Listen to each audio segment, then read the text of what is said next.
ang daming apektado kay Libiste, ang daming napipikon, at ang daming galit.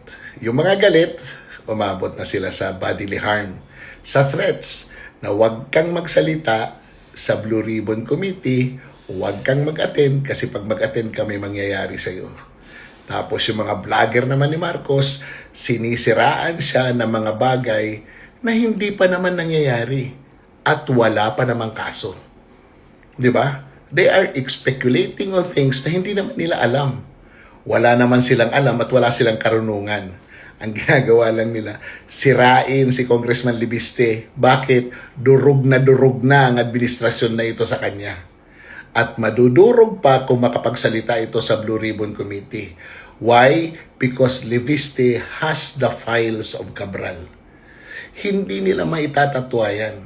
At doon sa files na yon, because it is personal, andoon yung mga care of, andoon yung mga pangalan ng mga tao na nag-request ng budget, andoon yung mga pangalan ng tao na kung kanino ibibigay ang line item na yon, which is very crucial kasi pwedeng i-imbestigahan at ihambing doon sa actual na budget ng 2025, kung ano nangyari doon, na-implement ba yun, saan ba na-implement yun, at kung sino ang tumanggap ng pera. Di ba? Oh. Alam nyo, napakadali pag itong files na ito ni Libiste ay mailabas niya with oath. Di ba?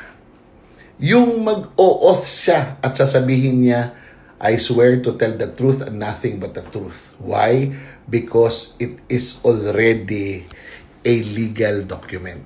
It is now a public document.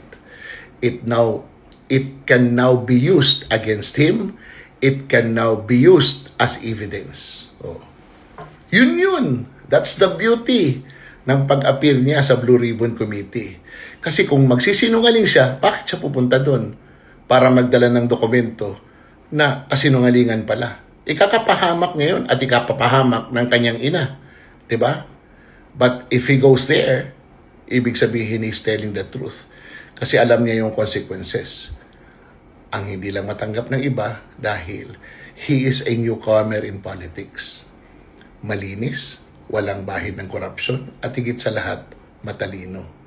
And cannot be bribed kasi mayaman na yung batang yan. Kaya laki ng kanilang problema. So mga vloggers yan na nagpupumilit sumira kay Libiste, kinginan yung lahat. Kinginan yung lahat. Hindi nyo pa naabot yung kanyang naabot.